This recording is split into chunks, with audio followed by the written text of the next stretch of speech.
Hello, പിന്നത്തെ നമ്മുടെ recipe എല്ലാവരും ഒരുപോലെ ഇഷ്ടപ്പെടുന്ന നല്ല ഫ്ലേവറിലുള്ള നല്ല ടേസ്റ്റി ആയിട്ടുള്ള ഒരു കേക്ക് റെസിപ്പിയാണ് കേട്ടോ.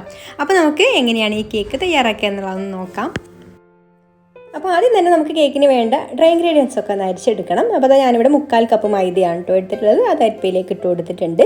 ഇനി നമുക്കിതിലേക്ക് ഒരു 1/4 ടീസ്പൂണ് ബേക്കിംഗ് പൗഡറും പിന്നെ ഒരു നുള്ളു ഉപ്പും കൂടെ ചേർത്ത് കൊടുത്തിട്ട് ഇതൊന്ന് നന്നായിട്ട് അരിച്ചെടുക്കാം. അപ്പോൾ ഈ കേക്കിലേക്ക് നമ്മൾ ബേക്കിംഗ് സോഡ ചേർക്കുന്നില്ല കേട്ടോ. ഇനി ഒരു വിസ്ക് വെച്ചിട്ട് ഇതുപോലെ ഒന്ന് നന്നായിട്ട് മിക്സ് ചെയ്ത് കൊടുത്തതിന് ശേഷം നമുക്കൊരു സൈഡിലേക്ക് മാറ്റി വെക്കാം. ഇനി ഞാനിവിടെ ഡ്രൈ ആയിട്ടുള്ള ഒരു ബൗൾ എടുത്തിട്ടുണ്ട്. അതിലേക്ക് നമുക്കൊരു 3 മുട്ട പൊട്ടിച്ച് വയ്ക്കാം. മുട്ട എപ്പോഴും റൂം ടെമ്പറേച്ചറിലായിരിക്കണം കേട്ടോ. നമ്മൾ ഏത് കേക്കിന് ഉപയോഗിക്കുന്ന മുട്ടയാണെങ്കിലും ഫ്രിഡ്ജിൽ വെച്ച മുട്ടയാണെങ്കിൽ പുറത്തെടുത്ത് വെച്ച് ഒന്ന് തണുപ്പ് പോയതിന് ശേഷം മാത്രം എടുത്താൽ മതി. എന്നിട്ട് നമുക്കിതിലേക്ക് ഒരു 1/4 ടീസ്പൂണ് വാനില എസൻസ് കൂടി ചേർത്ത് കൊടുക്കാം. 1/4 ടീസ്പൂൺ തന്നെ വേണ്ട കേട്ടോ, നമ്മൾ വേറൊരു ഫ്ലേവറും കൂടെ ഇതിലേക്ക് ചേർത്ത് കൊടുക്കുന്നുണ്ട്. അപ്പോൾ മുട്ടയുടെ സ്മെല്ല് പോകാൻ വേണ്ടിയിട്ട് ഒരു 1/2 ടീസ്പൂണൊക്കെ വാനില എസൻസ് ചേർത്ത് കൊടുത്താൽ മതി. എന്നിട്ട് നന്നായിട്ടൊന്ന് ബീറ്റ് ചെയ്തെടുക്കാം.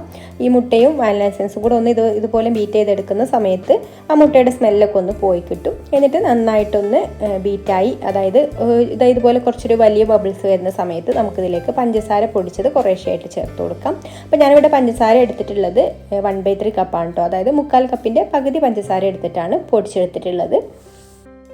മുട്ടയും പഞ്ചസാരയൊക്കെ ബീറ്റ് ചെയ്ത് ഇതുപോലെ നല്ല ഫ്ലഫി ആയി വരുന്ന സമയത്ത് നമുക്കിതിലേക്ക് ഒരു 1.5 ടേബിൾ സ്പൂണ് ഓയിൽ ഒഴിച്ച് കൊടുത്തിട്ട് ബീറ്റ് ചെയ്തെടുക്കാം. ഓയിൽ ഒഴിച്ച് കഴിഞ്ഞാൽ പിന്നെ ഒരു ലോ സ്പീഡിലിട്ടിട്ട് ബീറ്റ് ചെയ്തെടുത്താൽ മതി കേട്ടോ. ഓവറായിട്ട് ബീറ്റ് ചെയ്തെടുക്കേണ്ട ആവശ്യമില്ല, ജസ്റ്റ് ഒന്ന് മിക്സ് ചെയ്തെടുത്താൽ മതി. പിന്നെ ഒരു 1.5 ടേബിൾ സ്പൂണ് പാലും കൂടി ചേർത്ത് കൊടുക്കുന്നുണ്ട്. അപ്പോൾ ഈ പാലും നമ്മൾ തണുത്ത പാലെടുക്കരുത് കേട്ടോ, റൂം ടെമ്പറേച്ചറിലായതിനു ശേഷം മാത്രം എടുത്താൽ മതി. ഇനി നമുക്ക് ബീറ്ററിൻ്റെ ആവശ്യമില്ല. ഇതെല്ലാം നന്നായിട്ട് മിക്സ് ആയിട്ടുണ്ട്. ഇനി നമുക്ക് ബീറ്റർ ഓഫ് ചെയ്തിട്ട് ഇത് മാറ്റി വെക്കാം. ഇനി നമുക്ക് അരിച്ചു വെച്ചിട്ടുള്ള ഡ്രൈ ഇൻഗ്രീഡിയൻസ് ഇതിലേക്ക് ചേർത്ത് കൊടുക്കാം. അപ്പോൾ ഞാനിവിടെ ഒന്നും കൂടെ അരിച്ചിട്ട് തന്നെയാണ് കേട്ടോ ഇതിലേക്ക് ഇട്ട് കൊടുക്കുന്നത്. അപ്പോൾ ഇങ്ങനെ ഇട്ട് കൊടുക്കുന്ന സമയത്ത് നമുക്ക് കട്ടയൊന്നുമില്ലാതെ പെട്ടെന്ന് തന്നെ ഇത് മിക്സ് ചെയ്തെടുക്കാൻ പറ്റും.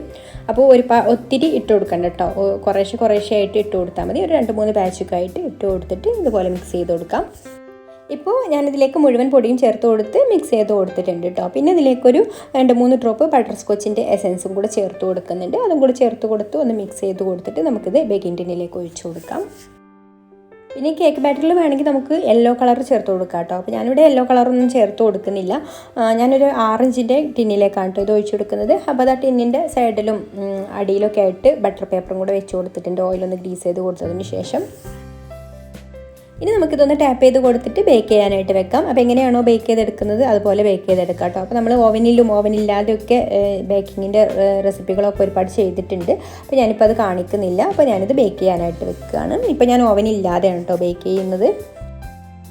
ഇനി നമുക്കിതിലേക്കൊരു സോസ് ഉണ്ടാക്കണം. അപ്പോൾ ഇതാണ് അതിൻ്റെ പ്രധാനപ്പെട്ട ഒരു ടേസ്റ്റ് എന്ന് പറയുന്നത് കേട്ടോ, ബട്ടർ സ്കോച്ചിൻ്റെ സോസ്. അപ്പോൾ ആ സോസ് ഉണ്ടാക്കാൻ വേണ്ടിയിട്ട് ഞാനിവരൊരു 5 ടേബിൾ സ്പൂൺ പഞ്ചസാര ഈ ഒരു പാനിലേക്ക് ഇട്ട് കൊടുക്കുന്നുണ്ട്. ഇതൊന്ന് കാരമലായി വരട്ടെ.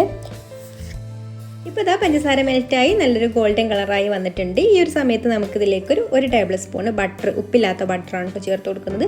അത് ചേർത്ത് കൊടുത്തിട്ട് ഒന്ന് മെൽറ്റ് ചെയ്തെടുക്കാം. അപ്പോൾ ബട്ടർ മെൽറ്റ് ആവുന്ന സമയം ഞാൻ ഫ്ലെയിമിൽ നിന്ന് ഒന്ന് പൊക്കി പിടിച്ചിട്ടുണ്ട് കേട്ടോ. കാരണം ഈ ഒരു പഞ്ചസാര കൂടുതലായിട്ട് ബ്രൗൺ കളറായി വന്നാൽ നമ്മുടെ സോസിന് കയ്പ്പരസം വരും. അപ്പോൾ ഈ ഒരു സ്റ്റെപ്പ് വളരെ ശ്രദ്ധിച്ചിട്ട് വേണം ചെയ്യാൻ. കാരമലാക്കുമ്പോഴും നമ്മൾ ഒരുപാട് ശ്രദ്ധിക്കണം കേട്ടോ, പഞ്ചസാര കരിഞ്ഞു പോവാതെ ശ്രദ്ധിക്കണം. അപ്പോൾ അതായത് കംപ്ലീറ്റ് ഈ ഒരു ബട്ടർ ഒന്ന് ഇതിൽ മെൽറ്റായി വന്നതിന് ശേഷം നമുക്കിതിലേക്ക് ഫ്രഷ് ക്രീം ഒഴിച്ചു കൊടുക്കാം. ഫ്രഷ് ക്രീം നമ്മുടെ ഈ ഒരു സോസിൻ്റെ തിക്നെസ് നോക്കിയിട്ട് അതിനനുസരിച്ചിട്ട് ചേർത്ത് കൊടുക്കാം കേട്ടോ. ഇനി ഫ്രഷ് ക്രീമൊക്കെ ഇതിൽ നന്നായിട്ടൊന്ന് മിക്സായി വന്നതിന് ശേഷം നമുക്ക് ഫ്ലെയിം ഓഫ് ആക്കാം. അപ്പോൾ നമ്മുടെ ബട്ടർ സ്കോച്ചിൻ്റെ സോസ് ഇവിടെ റെഡി ആയിട്ടുണ്ട്. ഇനി ഇത് ചൂടാറി കഴിഞ്ഞാൽ കുറച്ചും കൂടെ ഒന്ന് തിക്കായിട്ട് വരും കേട്ടോ. ഇനി നമുക്കിത് ഫ്ലെയിം ഓഫ് ആക്കിയിട്ട് മാറ്റി വെക്കാം. ഇപ്പോൾ നമ്മുടെ കേക്ക് ഇവിടെ ബേക്കായി വന്നതിന് ശേഷം നന്നായിട്ട് ചൂടാറിയിട്ടുണ്ട് കേട്ടോ. നന്നായിട്ട് ചൂടാറിയതിന് ശേഷം മാത്രമേ ഉള്ളൂ കേട്ടോ ഫ്രോസ്റ്റിംഗ് ചെയ്യാൻ പാടുള്ളൂ. ഇനി കേക്കിനെ നമുക്കൊന്ന് 3 ലെയറായിട്ട് കട്ട് ചെയ്തെടുക്കാം.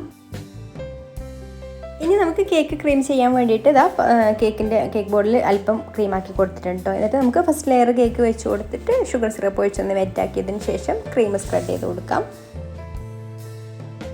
ഇത് നമ്മൾ റെഡിയാക്കി വെച്ചിട്ടുള്ള ബട്ടർ സ്കോച്ചിൻ്റെ സോസ് ചൂടാറിയതിന് ശേഷമാണ് കേട്ടോ ഇതിലേക്ക് ഒഴിച്ചു കൊടുക്കുന്നത്. നന്നായിട്ട് ചൂടാറണം. അപ്പോൾ അത് ചൂടാറി വരുമ്പോൾ അത് ഇത്രത്തോളം തിക്കായി വന്നിട്ടുണ്ട്. ഇനി നമുക്ക് ആവശ്യത്തിന് ഇതിൻ്റെ മുകളിൽ ഒഴിച്ചു കൊടുത്തിട്ട് ഒന്ന് സ്പ്രെഡ് ചെയ്ത് കൊടുക്കാം. ഈ ക്രീമിൻ്റെ മുകൾ ഭാഗത്തായിട്ട് ഒരു ലെയറായിട്ട് ഇങ്ങനെ ഒന്ന് സ്പ്രെഡ് ചെയ്ത് കൊടുക്കാം കേട്ടോ.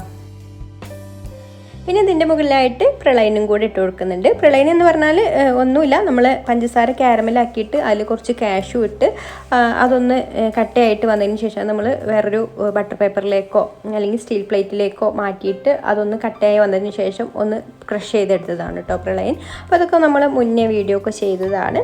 അപ്പോൾ അതും കൂടെ ഇട്ട് കൊടുത്തിട്ടുണ്ട്. എന്നിട്ട് സെക്കൻഡ് ലെയർ വെച്ച് കൊടുത്തിട്ടും ഇതുപോലെ തന്നെ ചെയ്യാം.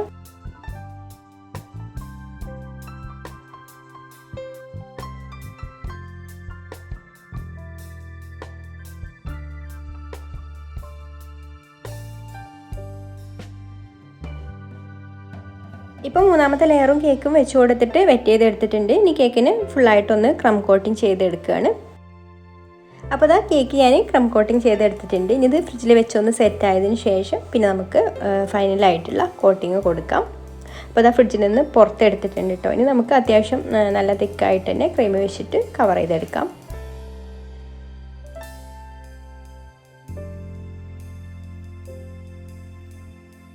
ഇപ്പോൾ കേക്ക് ഇതാ ഒരുവിധമൊക്കെ ഫിനിഷിങ് ആക്കി എടുത്തിട്ടുണ്ട്. പിന്നെ സൈഡിൽ നമ്മൾ ഓയിൽ ബ്രഷ് വെച്ചിട്ടുള്ള ഈ ഒരു ഡിസൈനാണ് കേട്ടോ ചെയ്യുന്നത്.